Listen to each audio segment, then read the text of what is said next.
Welcome back, beautiful people, to another episode of Nija Knows. And we have the beautiful Tori and the beautiful Nika. And we are back. And Who are you? I'm Felicia. Hey, girl. Hey, girl. So we're back with another episode, and this episode is actually going to be about narcissism, narcissistic people with narcissistic tendencies. Yes. What it's like to be with traits. A narcissist. Yeah. Very we all interesting have experiences. Conversation. Yes. We all have stories that we could tell about being with people who are narcissistic. But before we get to that, we're going to do our tips, travel tips, fitness tips, and our quirky stories, random facts. All right. I'll start. Yes, I'll start. So, of course, my random facts always start usually with a story. How did this come about? So the other day I went in my closet to get a towel and I'm looking at the wall like, what is that? It was a lizard in my closet, which scared me. Not necessarily scared of lizards, but I don't like things that don't announce themselves, basically. Like, let me know you in the house so I know what I need to do. Right. Don't just sneak up on me, you know? Let me get your bed ready. Like, hey girl, hey. I'm like, wait a minute, how'd you get here? So of course I had to look up some stuff about lizards, which I think we all know they're reptiles, and there's more than 5,500 species. Oh wait, I'm sorry. Yes, there are 5,500 species of reptiles, lizards being one of them. Even within that lizard family, there's thousands of different types of lizard. We talked about iguanas, I think, on the first one. But they are a descendant or a relative of the snake, which we can see why. It just looks like a snake with legs. Yes. And there's all different types of lizards. Skinks, those are ones we have in Florida a lot. Those are the ones with the skinks. Those are the ones with the black and red. You know, I used to call them salamanders, but they're actually called skinks, I believe. I think that's what they are. The salamanders are the white-looking ones that come out at night, right? Yeah, these look. I actually don't mind salamanders. I think they're kind of cute. But like, you say skanks, like Skink. I thought we were calling them hoes. I was like, all right, skanks. Seems appropriate. I think that's what those other ones are called. I don't see a picture here, but either way, we know there's a lot of different types of lizards. In Florida, we got these regular green ones. They actually camouflage because if you notice, they do change their color. I've seen one actually, he ran away from me onto the dark wood and he actually started to turn dark, which I thought was pretty cool, but I still wanted him out. I know that. That's cool. So that's my random fact is that, lizards are creepy and there's a lot of them. So be careful. Too many. Don't belong in the house. Don't belong in the house. Yes. I have my travel one. I just got back into town. And I think we've all had TSA frustrations, inconsistencies, if you will, on what you can take on the plane and what you can't. Right. One airport says you can bring these things, another one says you can't. And then you get all huffy and puffy when they throw away small bottles of lotions and creams and all of that nature. So I looked it up because I wanted to be very clear, because I had just bought some sugar scrub and like a cream, like the potted cream as like a lotion versus liquid lotion. I was like, okay, I should be good. So going to my destination, going to DC, everything was fine. Went through TSA, had no problems. Everything was hunky-dory. I go through DC to go back to Tampa, and they pull out my hair gel, which, mind you, there was only like this much in there. And they threw away the whole thing of sugar scrub, which I just bought.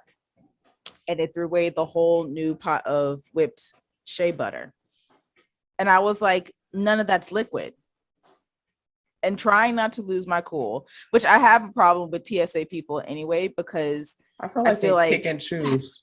They do, to have like weak as shit in real life, but then want to use their power to just annoy the fuck out of you.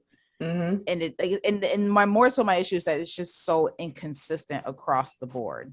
So like I said, Right. I flew in one way, went through TSA, no problem. Came back in, he was like, "Yeah, we're gonna have to throw these away. You can't have these. They're, you can't have liquids." And I was like, "These aren't." And you didn't say anything? I know, I sure did. I was like, "These aren't liquids." I was like, "It's not liquid."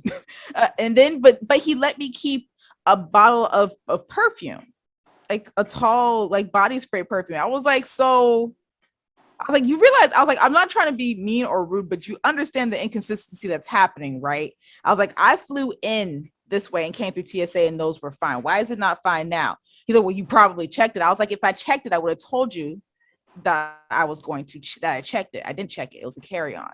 Same way it's coming in is the same way it's going out. I was like, so why are we throwing this away? I just bought this. Like, it's full. Come on. No. And he just, of course, he has like the complex, like, well, I don't know, I can't answer that, but you can't take them. Do you want to? I was like, no, I don't want to fucking ship it. Throw it away now. And me, I'm petty. I had him open it and dump it because if you're not gonna use my shit. It's Sally Betty that's aggravating people on the other side is not gonna take my scrub. Right. No, if we losing it, we losing it. And I've done this before, and they will get real mad. And I don't care. You just taking that home at the end of the day anyway. Exactly. I understand, but I think that it is important to read the official rules. So it says you are allowed to bring a quart-sized bag of liquids, aerosols, gels, creams, and paste in your carry-on bag through the checkpoint. These are limited to travel size containers that are 3.4%. So, and that's the liquids rule. So they are including things like gels and creams and paste as liquid officially. So yes, they do have the lawful right to not pass those things through. So just be aware of that. It's annoying. It's real agitating. And most of the time you'll be able to leave one way, but coming back, it'll be a problem. At some point, you risk losing some very wonderful sugar scrub. Oh, So man. just be mindful of that. Oh, I was Come heated. get security. Come get this lady. She's flipping out. Y'all gonna have to explain this to me. No, just dump it out. He was like, I'm just gonna sit there. No, you can dump it out. Dump it out. No, go ahead and scrape it out. You got gloves on. Just, if we ever get a collect call, we know it's Tori. Put everything in the little travel tubes, containers. Just be aware or check your bags. All right. Okay. Fitness. Yes.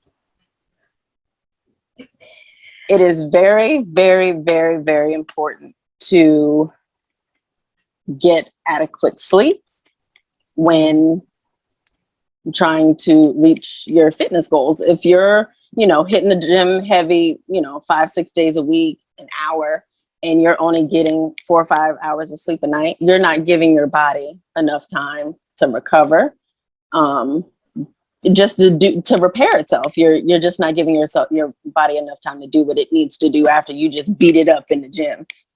So please, people, get at least, I get about 6 or 7 hours of sleep. I would love to get 12. It's not ideal for me right now. Feasible at the moment. No, but I would definitely love to sleep about 12 hours, but 6 to 8 hours of sleep a night. Just make sure you are. Right.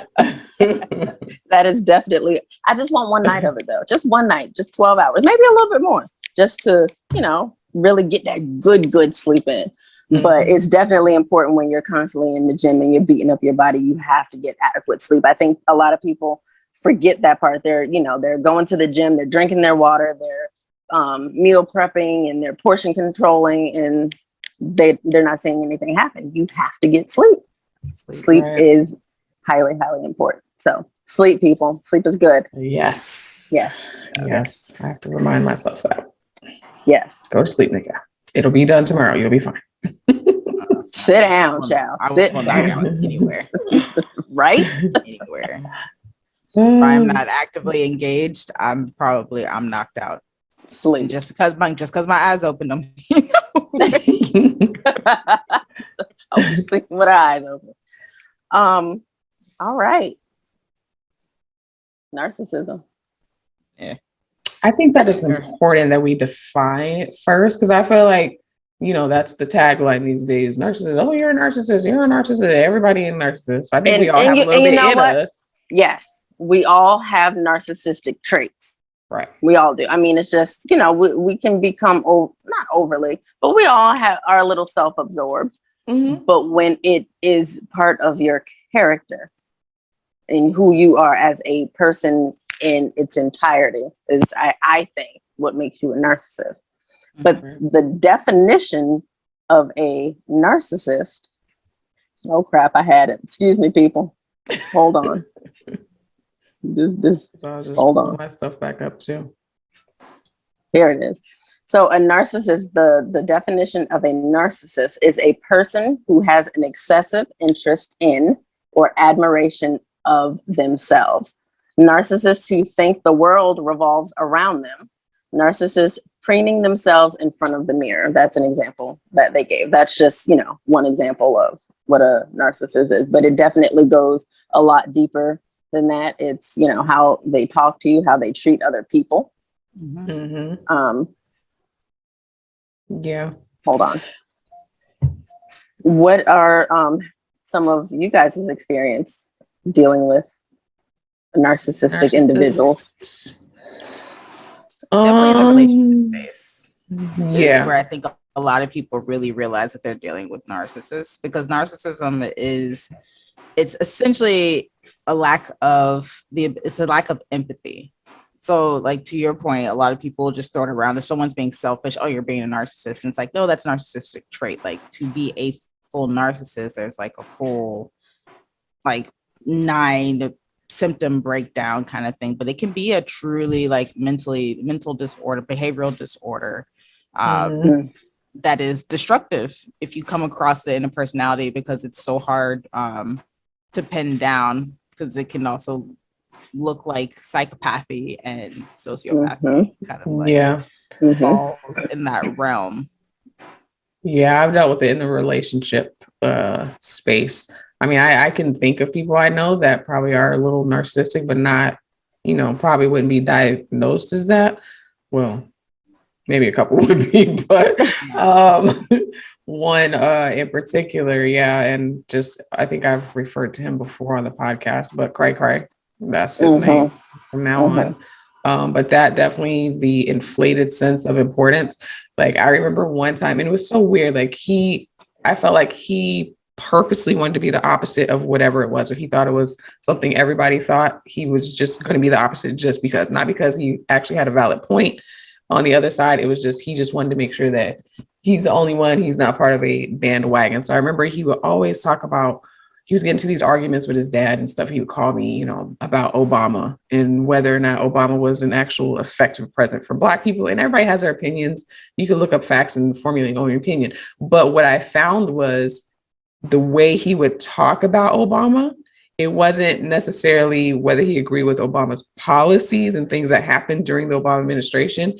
It was more so he felt the way Black people look at Obama, most Black people, or a lot of Black people, he felt like Black people should look at him that way. Because he called me one day all upset in tears, because he felt like he was a failure.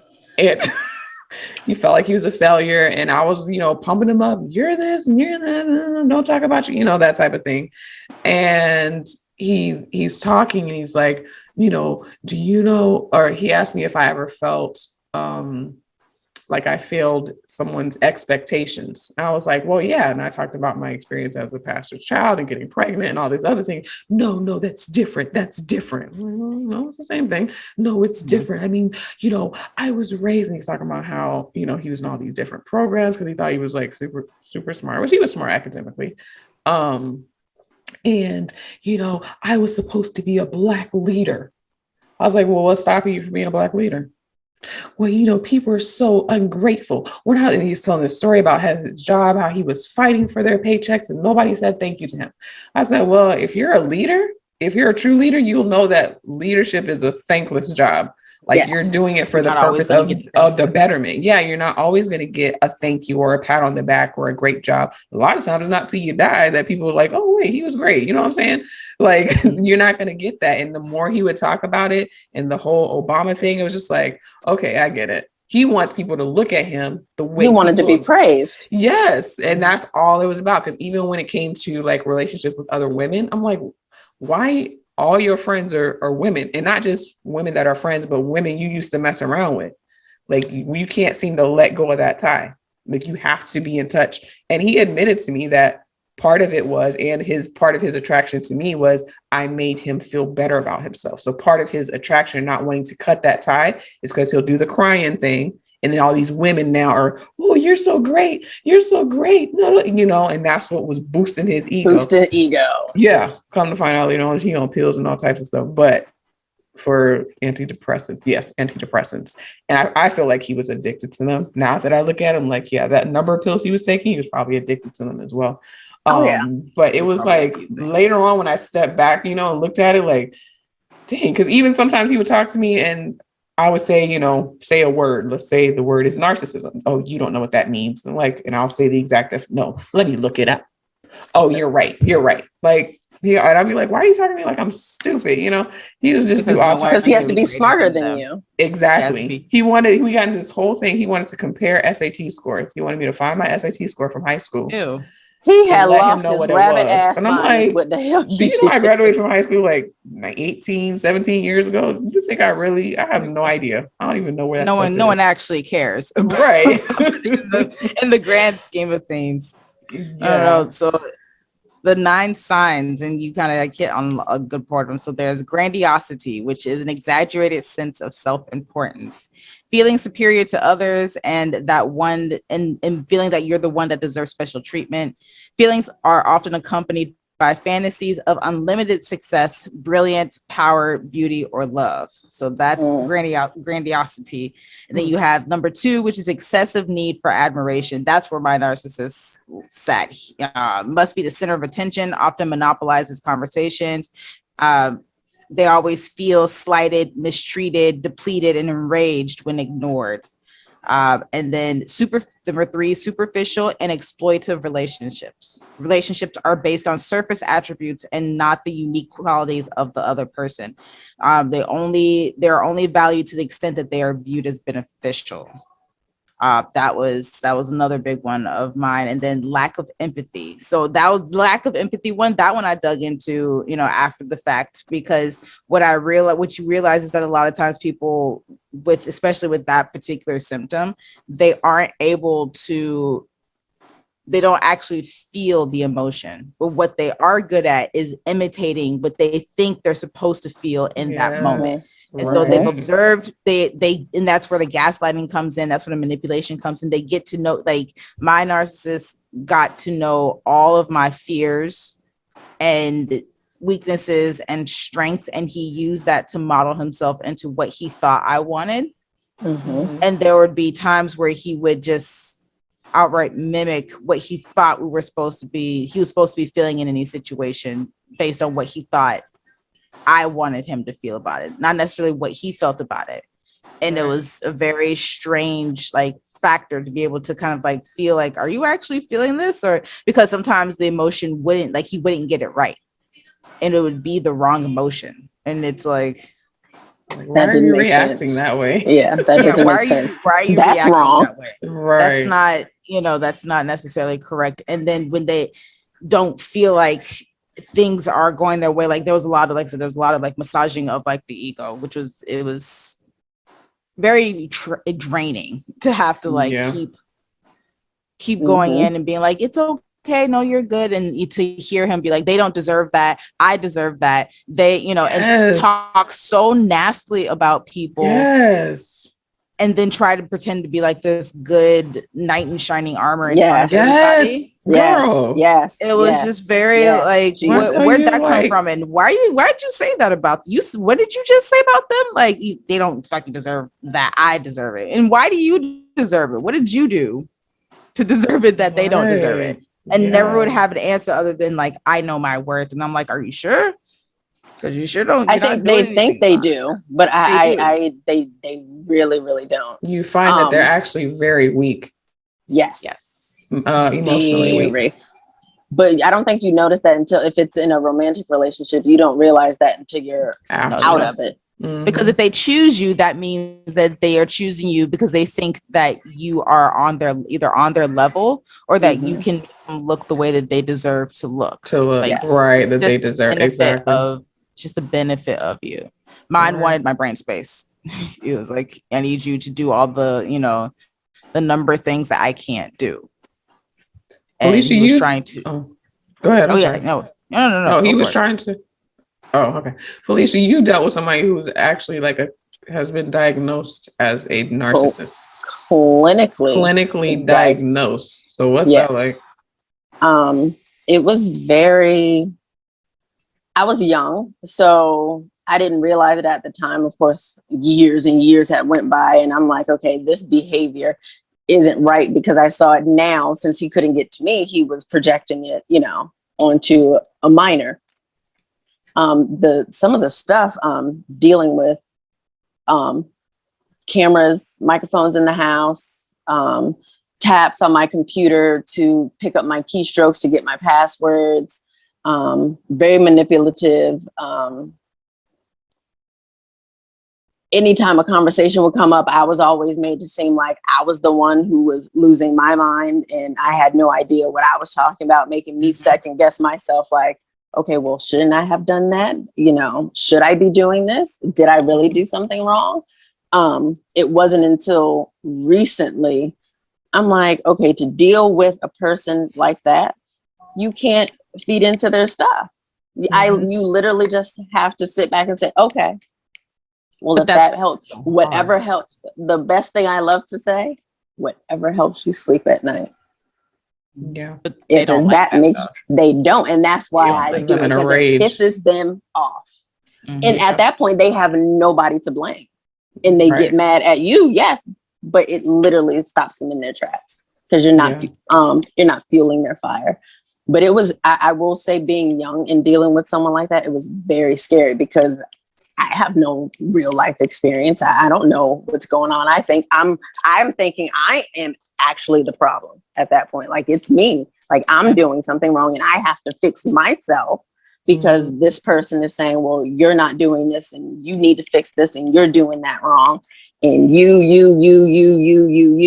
He's feeding off that. He's feeding Yeah. off that. When I broke things off with Cray Cray, that's pretty much what it was. I think what sent him into like this, like, sort of, it is so funny because he ended up like sending me letters and all. Just for y'all that don't know, he sent me letters and all types of stuff. But the very first letter he sent me was 3 pages long, and reading it was like literally reading somebody's mental state, going like up to normal and then down to some weird stuff that you don't know what he's talking about. Because the letter was like, he was fine. Oh, I'm okay with us breaking up, blah, blah. And then it went down to the you and you and you and you did this and you did it. I'm thinking like, I really didn't do anything. We didn't even live in the same city. So it's not even like we even saw each other that much in person. Like, everything was like mostly phone conversations or video chatting. And then going back up to, yeah, but you're so great. But then you did it. And it was just like, what the hell? So I closed it up. I wish I had kept it now, but I threw it away. And I was like, okay, whatever. He got his little feelings out. And then, some time passed. He started sending me things in the mail. His mom had made, I guess she makes like coasters or something out of like tiles. And then, so of course she don't know what's going on. So she sent them to me and put the little note that he told her to put. And it was like, I'm going to bust through those walls like John, some story person. I can't think of the name right now. And I'm thinking like, what the hell? What does that mean? So I looked up the person just to make sure I'm clear. And the person, whoever it was, I wish I could think of the name right now. Oh, it's on the tip of my tongue. But the story is that they went to whoever they were fighting and blew up the wall and all that. So that's basically what he was saying. So I'm like, okay. All right, whatever. So I called. I'm like, leave me the fuck alone. Like, I'm going off, whatever.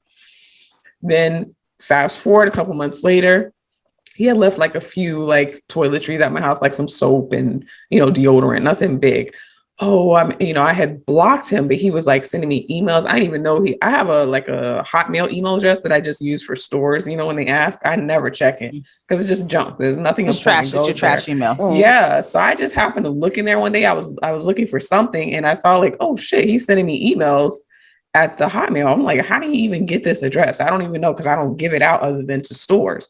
And same thing, you can see like the emotional, ups and downs in it. And then he showed up at my house, twice, had to cuss him out about that. Second time I called the police actually. And they, police don't do nothing. They basically got to punch you in the face, drag you down the street, put you in a bush somewhere before the police will actually do something. They're like, oh, we can file like a report. Maybe you could do harassment. But even when you start looking at the specifics of filing a harassment claim against somebody or a stalking or whatever, this is very specific. And I'm like, dang, well, I don't have the letter. I don't have, my evidence. And he didn't threaten me, physical harm. So it's like, well, he's just, getting his feelings out. That's pretty much how they look at it. And then it got to the point, fast forward, I'm thinking everything is okay. And then he sends me this, I guess he showed up at my house again. That was the third time actually, because I think I called you, Tori. And I peek out the door and he's standing there and I'm just like, what the fuck are you? I'm cousin. Slam the door, call the police. Then like a week later, I come home, there's an Amazon package. And I'm thinking like, did I order something from Amazon? And I go to open it because I didn't look at the label. Obviously, I'm assuming it's me. Like maybe I forgot. I'm pulling up my Amazon account. I turn it over and I see he didn't put his name. He lived in Boston. He just put the Boston guy and put the address. Now, mind you, this time before that, when he showed up at my house, he showed up in his car. He lives in Boston. So like he drove, I guess he was moving down. I don't know what the fuck, but I know he was at my house in his car. So this motherfucker came all the way from Boston to Tampa. Like, this is crazy. But anyway, in the package was another letter, a knife, and not like a little pocket knife, a knife. Like you stab someone, knife, a self-alarm that you pull and it does the siren. And it was one other thing. Or no, those were the two things in it, and a letter. And the letter basically said, this is my, I know you only have that knife under your bed. Now, mind you, I know he's a licensed gun carrier and he has multiple guns, but you're going to give me a knife. I know you got guns, but you're going to give me a knife, but I would keep a knife under my bed. He's like, I know you have that knife under your bed, but this one is going to be better for you. After this, I'm going to leave you alone. This is my last. He thought he was being chivalrous. And it was just like, there's nothing chivalrous about it. And every time like it was weird. always his last. And it was weird because every time he came around, it was always, this is my last time. This is my last time. This is my last time. And I'm like, when is the last time? It's been like over a year. This went on for over a year that he was doing this. And then part of it was he didn't, I don't think he really cared that it ended, but he wasn't the one to end it. It didn't end on his terms because I just cut him off. Yep. And y'all know how I am about blocking. That was a no-no. That was a no-no. Like, how dare you? Can't do that. No, you're going to hear me. You're going to listen to me. I'm Barack Obama incarnate. Yes. You're going to admire me. Here's this knife. Take it. Protect yourself. That's my last will and my last effort to oh my God. He really thought he was the HNIC, like for real. He really did. And it was so weird because he was talking about, I remember one time he went to this whole thing about the Migos. And I'm like, the rap group, the Migos. Yeah.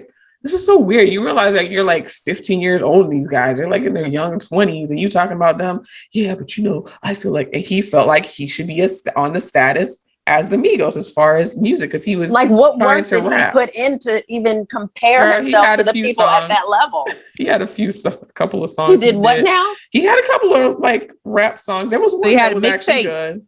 That was good. And then the rest, I remember one time we were in the car, I was in Boston. He was like, oh, you want to listen to my song? I was like, oh no, he was down here. He's like, oh, you should put my music on. I was like, oh no, I only listened to songs one time.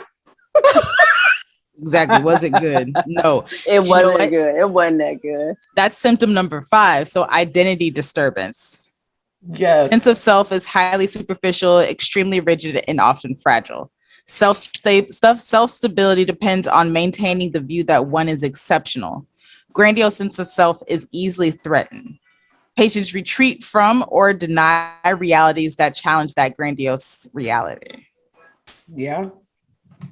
I mean, when I think it was you, Tori, actually, when you and the other one broke up and you were sending me things, I was like, oh shoot, like Yeah. he fits that to a T. And what's so funny is like we dated like back in the day, like a long time ago, and he met my parents. And you know, I asked my parents what they thought. My mom was just like, he needs to be a Christian. That was her thing. Are you a Christian or not? My dad was just like, he's a charmer. Protect your heart. And that was all my dad said. That was all he said about him. And when I tell you my dad was 100% correct, because I'm pulling up this, what's it like to be, you know, what are the signs to recognize a narcissist or, you know, to be in a relationship with a narcissist. And the first one says they're charming AF. They're charming at first. Yes. That's the number one on the list. Like, yeah. They do what they need charming. to do to get you. Once they get you in their grasp, it's a wrap. It's like a spider trying to get you into their web. After it's a wrap after that. One of them says they feed off your compliments. I remember one time I was doing my little, you can do it. And he was like, that's why I love you so much, because, you know, I can feed off of your energy. And I remember thinking about he's sucking all your energy. Sucking me dry of my energy. They need a source. Whatever they can get from you, they're going to get it from you. However, they feel like they can do that. It's insane. I've never experienced that part of it. It was the nasty part of it. It was, I mean, just, it was mean. I mean, I'm to the point where I'm literally sitting like ugly sobbing because their words, when they talk to you, they can literally make you feel this big. Like you just ain't shit. That's the part that I experienced. All that other, no. I got the nasty part.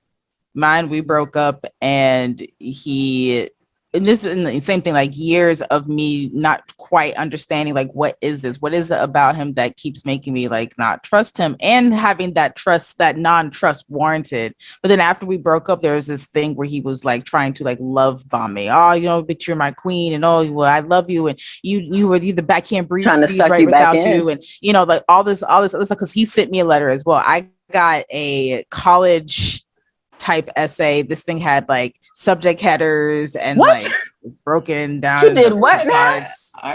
It was very, to say your point, it was very up and down. It was like, I love you, we should be together. I know I made all these mistakes. I know I completely lied to your face. I know I completely, like, you know, broken your trust over the years. I know, but then it became like, but you can't be mad at me kind of thing. And then it was like, I only did those things because I thought that you had secrets too. I had secrets. Turning it back on you. Made it about me. And I assumed that you had secrets too. So that's why I did the things that you did. And you always questioned me, even though you were right. You always questioned me. You didn't trust me. All you had to do was trust me. And I would have let all of that other stuff go on the outside. And I was like, you realize that makes absolutely no sense, right?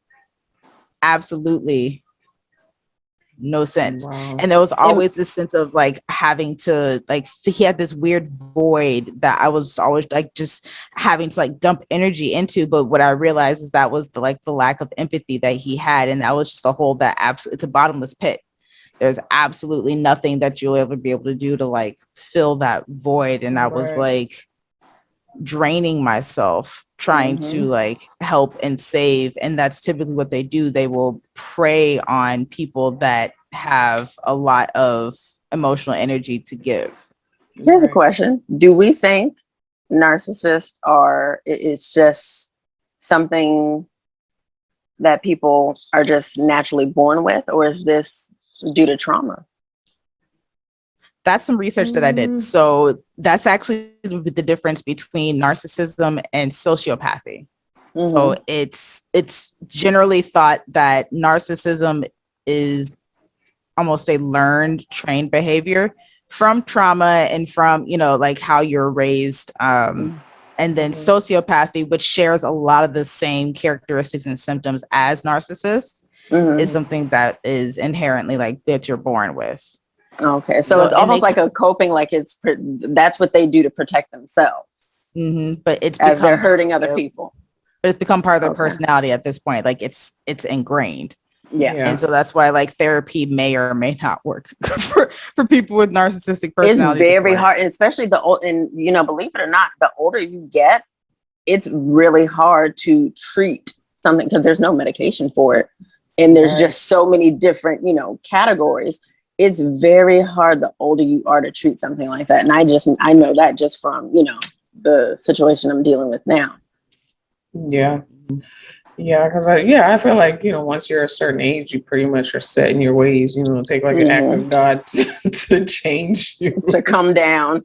And like, change, my child, change. But narcissists, a lot of narcissists don't know that they're narcissists. Right. And that's another thing, that because they don't think they're narcissists, and of course they're not going to, because then that diminishes their world, their view of themselves. Right. They're not going to go to therapy for it. They're not going to address it. And so they just keep performing. So my ex, what's interesting is that a couple of years before that, when there was a situation where he was just layering us on top of people, this layering, relationships unknowingly.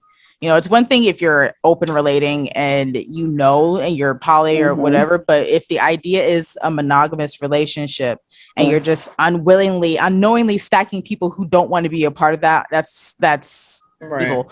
But the one that did pop up, she was like, be careful. She's like, he is a narcissist. She's like, you're not going to see it, but you'll figure it out. And I was just thinking that she was just using the word just because she was hurt, over the situation and what was happening, but she was 100% correct. There was a childlike immaturity to how he saw the world. And when you get mad at a child and they throw temper tantrums and they're just like, why are you mad at me? You can't be mad at me. Don't be mad at me. It's wrong to be mad. It was a very childlike issue, probably steeped in abandonment issues, that he had based on, because he was, in his case, he was adopted. And so that definitely, I'm sure, carried some things that I knew there's some things that he just hadn't worked through on that. But it gets very apparent, and it's very scary the way that they study essentially their victims and will gaslight you. It's like I felt bad for not trusting him, even though there was zero reason to ever trust him. You beat yourself up about it. Right. Like you're right. They study you, because like I remember in that situation, like there were very specific things, and I would just be like, oh, I want this or I want that, and he would get that very exact thing. Now at the time I was like, oh, that's sweet, oh, he got me exactly what I wanted. He was listening. He was listening. All right. Yeah. Well, and the thing was, he wasn't buying just me. It was other people. He was buying what they wanted to. It was like, oh, okay. All right. So everybody got something different. Everybody got, so like the last straw for me before we broke up, someone else had come out of, the mud and was like, hey, I don't mean to hurt you, but sorry. And as soon as I saw that, I was like, I'm done. I was like, but what story he had a whole different name for her that she went by with him. He had gotten to know her kids, the personality, she would lifestyle. He told her that he used to be a spy. Like, this man ain't no damn spy. Shabu. I was like, and you believe that? That's what I was like, and you believe that? But that's I get it. The story that he weaves, it was real. Was real to him in the way that he told her. And I'm sure that whoever else he was dealing with too got their own personalized story that made him the absolute hero of everything. And I remember every story he told me about, this person hurt me, this person hurt me, this person hurt me, this person. And I was like, well, damn, how many people, have hurt you? But of course they tell it in a way that makes them the perpetual victim. And then you're just like, oh no, well, let me help you. You're wonderful. You're sweet. You're this, and that, and I remember there was one point where he didn't come off as the good guy and the people didn't like him initially. Oh, and that bothered him. It bothered him. He couldn't get over it. And then he got nasty, like real quick. I was like, well, what happened to that nice demeanor that you had beforehand? And your family, your family calls it too. He met my family. Like I finally brought him around my family, and my sister was like, not impressed. She's like, he's handsome, but she's like, why he closed up like that? Like he didn't know, it was too many people that he hadn't researched yet, and he didn't know how to appease all of them in like a new setting. It was overload for him. It was overload for him. Yeah, because he didn't have the upper hand. And my family is very strong-willed, and we like to roast people, and everybody can get some. And but it's in the spirit he of wasn't like, with it. he wasn't ready. He You wasn't don't ready. get it. He sat there. Whereas normally, like, where I would see him, he was usually like this. He usually would fill the room, and he gets into a room. So, but bringing him into that situation, you shrunk him. He he was mad at you for all of 6 foot 250. He was the smallest thing in the room, and even like my niece wanted to like roast him, like, what's your problem? Like, he just was just so, and I was like, what's wrong with you? I was like, you never act like this. And but then he's like, well, what do they think about me? How do they feel? Do they think that I laughed that one time at that one joke? Is that going to be okay? Is your dad impressed? Is everybody impressed? And I'm like, no. I was like, my 80-year-old aunt was impressed with your pectoral muscles. That was a lot of times they are like very weak emotionally. Very weak. And yeah, definitely with the making up stories. I remember I always like think this is such an awkward moment. We had, I was in Boston or whatever, and he bought tickets to a Latin jazz. I love live music and concerts, and he knows that. So we went to a Latin jazz concert with one of his friends that he's had since high school, and his friend's wife. And he's always said that he used to play drums, but I ain't never met a drummer that didn't have rhythm. Like, you can't dance worth a shit. Like, you gotta have no rhythm. Like, how do you play drums? Feel the beat, sir. Yeah, but it was so funny because they're playing, the drummers. And he's like, yeah, I used to play percussion. And his friend known him since they was kids. He's like, looking at her like, really? And he's like, yeah, and we used to travel around Boston sometimes, and we used to play. And one time we opened up for Nicki Minaj when she came, and we all stopped, and like I glanced at them and they glanced at me. Now, mind you, Nicki Minaj is the same age as us, so there's no way you were playing at the age you said you were playing and opening up as a opening act for Nicki Minaj at a concert. We was all in high school. She was still in high school. Like, it was just very weird. And then when I thought about it later, some of the other stories he told, I'm like, yeah, that was a lie. That wasn't true. He made that up. did not happen. That didn't happen at all. Didn't happen at all. It was just very weird. With you saying, I'm actually looking up how to deal with narcissistic people. And one of them is don't take them at face value.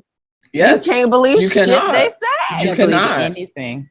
You cannot. Because they don't have any empathy. They don't mind lying to get what they want. And if they want you and they got to lie to do it, then that's what they're going to do. That's exactly what they're going to do. They will do it. So yeah, definitely don't take what they say at face value. Number one, know what a narcissist is. Make sure you got your checklist together. So we're all about red flags now. That red flag. And when those red flags start popping up, do not leave. Well, yes, but do not give them any ammunition. Give them none, zero. Don't explain yourself to these people. Just walk away. Quick, fast, and in a hurry. You're not going to be able to negotiate with them. You're not going to change them. You're not going to make them better. You're not going to help them. You're not going to reform them. You're just not going to be able to do that. It's a losing battle. It's a losing battle, and they're very aware of that themselves. Yeah. If you give them supply, they will feed off of it. They will do whatever they need to do to get that supply from you. And when you go to leave, it's going to be an uphill battle because to your point, Nikki, it's not on their terms if you decide to leave. They're going to do whatever it is that they think they need to do to get the upper hand so that they can be the ones to have the good story and at the very end. Like, I can only imagine the story that my ex is telling people. Oh, you're probably the worst person out there. I'm probably the devil in his book. Yes. I know that in that story I am, because like that last letter he sent me, one of the things was like, oh, you made me a sucker because I spent all this money when you came to Boston. I'm thinking like, I bought my own ticket. Most of the time I paid for my own food. Matter of fact, the last time I went, he picked me. I flew into New Hampshire because it was cheaper. So we ended up hanging out there for a little bit. So we go to eat and, I don't mind paying, we go back and forth with as far as the paying, but he was like, oh, yeah, let me take you out to lunch. Blah, blah, blah. So we're sitting at the table. I'm ordering a drink and ordering my wings. I think it was like Buffalo Wild Wings or wherever we went. And he's like, oh, you're ordering. And I'm looking at the menu like, oh, I don't have that much money. I was like, you know what? Don't worry about it. I got it. And I ended up paying for this. I paid for it. He was like, oh, you're a baller. And I'm like, It was $40. Number one, it ain't that much. Number two, like you don't pay for shit. Because I remember one time, like he said it in a joking way, because he was doing this whole he want to move in. I was like, no, if you're moving to Florida, that's fine, but you will be in your own place. You will not be moving with me. Like that's not gonna happen. Oh well, yeah, you're the one that's got all the money. I'm like, where do you think I got all this? Why do you think I got all this money? Oh yeah, and you can, and I could be a stay-at-home dad, because his previous relationship, that's basically what it was. She works and he stayed home and took care of their daughter. Oh yeah, and I could be the stay-at-home, and I was just like, nah, nope, not with me. Not with me, sir. That will never happen. He was trying My ex tried that too. He was like, you make all the money and I could just go here and just write my books. And, I'm like, you've been writing the same book for like the last 10 years when you were actually going to like publish it. Can I read it? Where's a manuscript? And I don't think that he actually and I don't think he actually liked the fact that I was pushing him to publish it and get it edited and do all the things. Like he was going through all these fake motions, and I would find him editors, and then for some reason that editor wasn't good enough for, and I'm like, are you going to do this book or not? Like, what are you going to do? Yeah, and I just wanted to seem important without really being important. And I paid for almost everything. And then like during the breakup, he was like, I washed your drawers. I mean, I love you because I washed your drawers and I made you coffee in the morning. That coffee thing. Girl, I can wash my own drawers and make my own fucking and make my own and make my own coffee. That and if that's all, like I'm looking at the clock, like if that's all you can list that you did with me, I really don't need you. Yeah, but he was like very I don't think I noticed it in the beginning, maybe because I wasn't around that much or around him that much. Like me and you always hung out, but he wasn't necessarily there. He didn't want to meet anybody like that. He never wanted to, like, that's why he was very wary about meeting friends. I'd be like, come meet my friends, come be a part of my life. Where are your friends, by the way? Like in the one friend that he had was trash. And it was like, well, where are your people? And here's some of my people. And he would be like, I don't want to meet. I can't, we have to live our life. We have to be separate and independent. And I'm like, when I remember thinking like the last, whatever the times I was coming over, the last maybe 2 or 3 times, and I'm looking at him and he's getting the coffee and he's getting the drink, and I mean it was very hospitable, like, oh okay, like okay, well thank you. But he was going over the top. Yeah, it just reminded me of like, I don't know, it was weird. It is like a child, like you want to please. So like, oh, you spilled the water. I got it. Don't worry, I got it. You're going to like me. They're going to like me. Yeah. Yeah. I'm just like, okay. All right. But I didn't say anything. It was just like, it's just an observation at this point. I still haven't been around him that much, to make a solid, conclusion. But it was like slightly like weird. Like, oh, he's really, really aiming to please. And like, I don't know. To come off to look like the good guy. He was trying to come off and look like the good guy. Yeah. And it's like, now it's like savior. Right. Mm-hmm. Right. He did not. How was it for you breaking up with Felicia? Yeah, for like leaving for good. Because he's actually been diagnosed as a narcissist. Mm-hmm. So you're one who actually dealt with an actual one. I think I just for sure told you about this story recently. When I left, because I left one time and ended up having to go back. And a month later, I ended up leaving. I was out of town with my daughter just for the day. And we came back. He was, I don't know if I'll leave that part out. He was sitting at the entrance of my apartment complex, waiting for me. I had on a dress that he had bought. And he is trying to pull up my dress to see if I had on underwear. Out in the parking lot? Yes, in the parking lot. Coming by randomly, trying to, I'll just put out there, he's an ex-cop. So he kind of would use and abuse that power a little bit. And I think him having that personality disorder and that was a recipe for disaster. Mm-hmm. Right. Because it already gives you a God complex because they think they can do whatever they want to do at that point. Mm-hmm. And then just coming by, just making, little comments. It was really, really bad. Letters, I did, well, emails. I got long emails talking about, people I was dating, what he thought they were going to do to me, how much of a not good person I am, for lack of better words. Just, it was bad for a very long time. I think now, knock on wood, Yeah. things are calm. Yes, knock on all the wood you can, please. It's calm, haven't had any issues. And I think because I just stopped feeding into it, like we would go at it. And that was the child custody and child support case that went on for 2.5 years, closed and then reopened again because he got mad and in his feelings and wanted to take me back.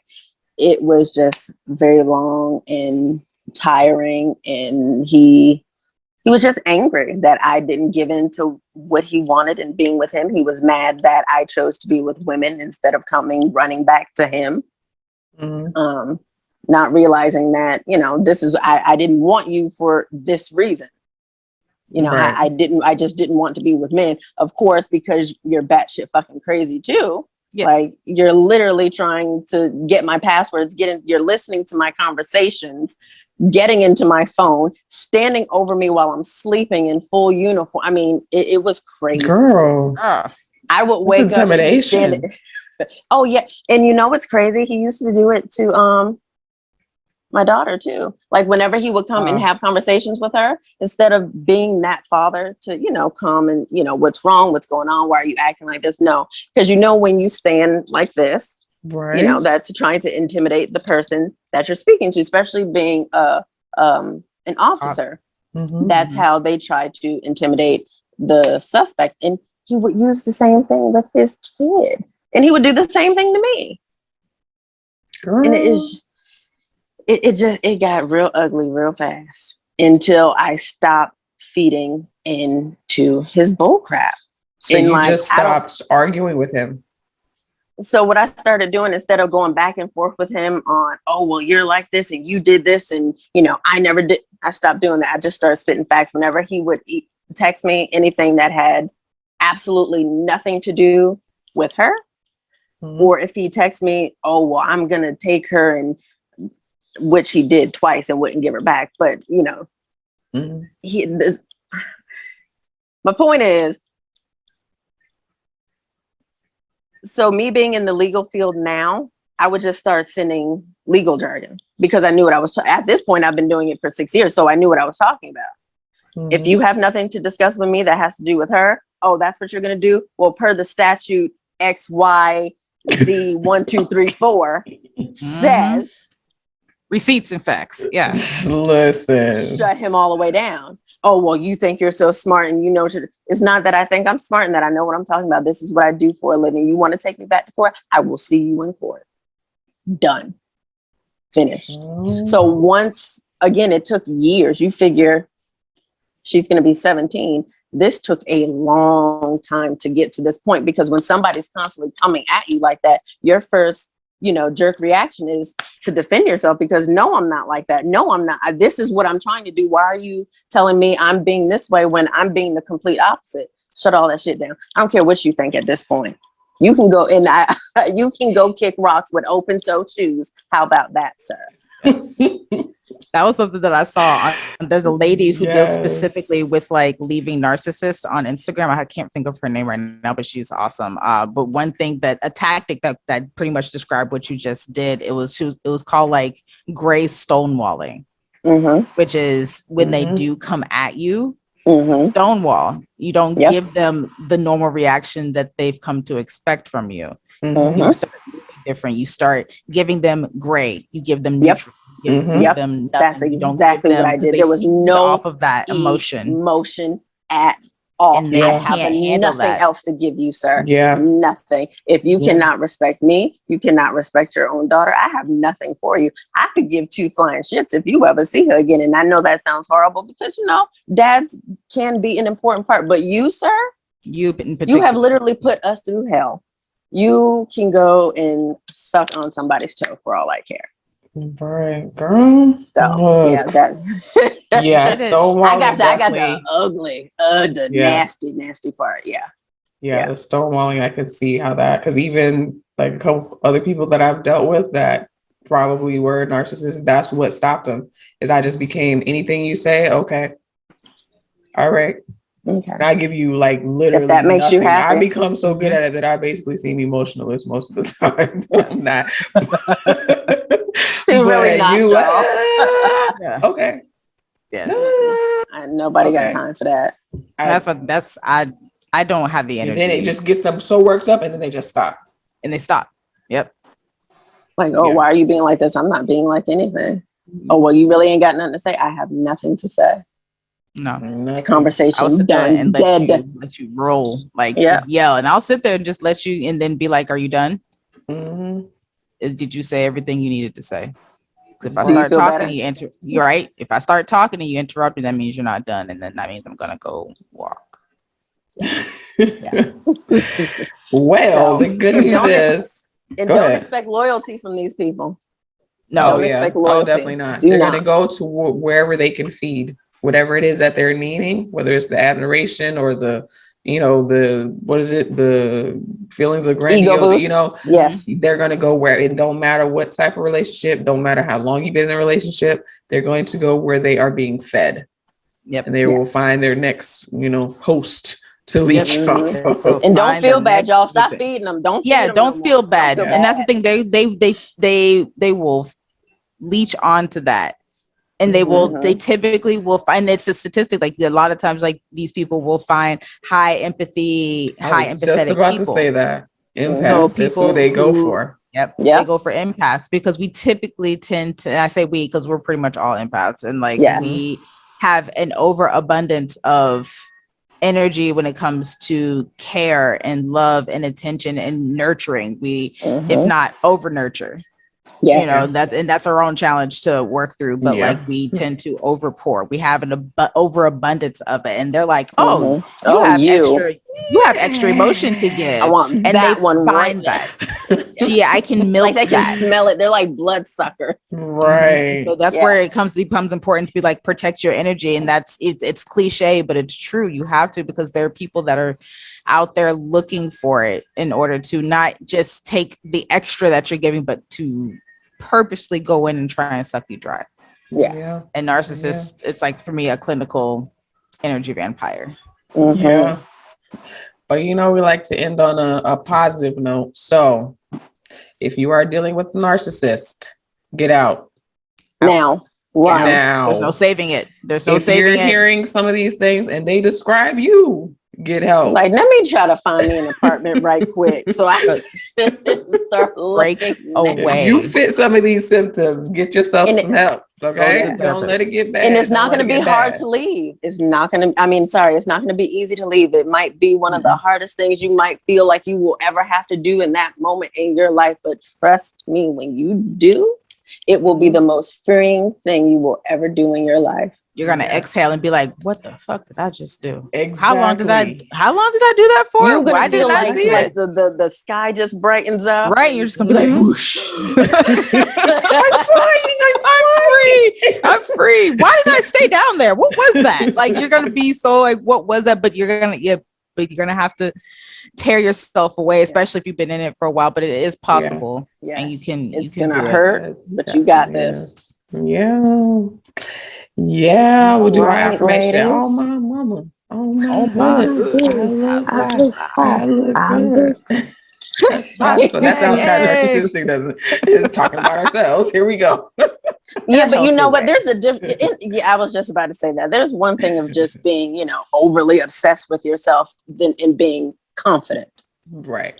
And knowing who you are. There is a big, big difference. We are just confident, and that is a good thing. And we will continue to be. That song got a nice beat to it. I like the beat to that song. You could have been rapping about chicken. I still am like, hey, okay. Oh, my nuggets.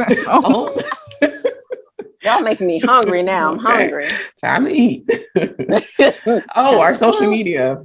Yes. Forget about that. Yes. Deleon Fitness, Instagram. Felicia Deleon, Facebook. Check it out. At Tootsie Roller 12 or at where I'm going _ under each word. And here we go. Let's roll. List them out. What's the List them first out. one? What's the List first them one? out. So we got NickCat_8201. That's NIKE_8201. That's my personal page. Rap Queen 82. That is the head rap page. Get you looking nice. Of course, the podcast page for all of us is Nija Knows on Instagram, on TikTok. Y'all forgive me, it's on like 2 videos, but I'm gonna get back to it. TikTok, and also, this is episode number 7 for us. So our previous season 1, we did 10, so we are nearing the end. So what we are asking, and what I think would be really cool, last time we did a live and we did a game, but we are wanting questions from you guys to send to us. Ask about anything. We will answer, of course, what we're comfortable with, but ask anything. It don't matter what it is. Nothing doesn't have to be anything specific. If you want to know something about Felicia, I want to know what your favorite food is. It don't matter. But send us your questions. You can do that on Instagram. You can DM us. Again, that's Nija Knows, NAIJAKNOWS on Instagram. We also have an email. You can email us. It's nijanows1@gmail.com. So either one of those, or even if you put a comment on one of the posts, I see all the comments. So ask any and everything. Hopefully we'll get some good questions that we can answer. And on YouTube, Nija Knows on YouTube, you can comment on there, put your questions in there as well. We will be able to see them. And then for our season finale, or episode 10, we will answer questions, and we just gonna talk about whatever and have fun. Yes. And Yes. hit the like button, guys. Subscribe, share, tell your people. Yes. Like, subscribe, share. Yes. All right, y'all. Minds are full. Yes. The doors of the church are open. Come to the altar. The ushers are like, get out. Leave. You leave now. Thank Church you. is over. Church is done. Church is done. Time to go. All right, y'all. All right. Peace out. Bye.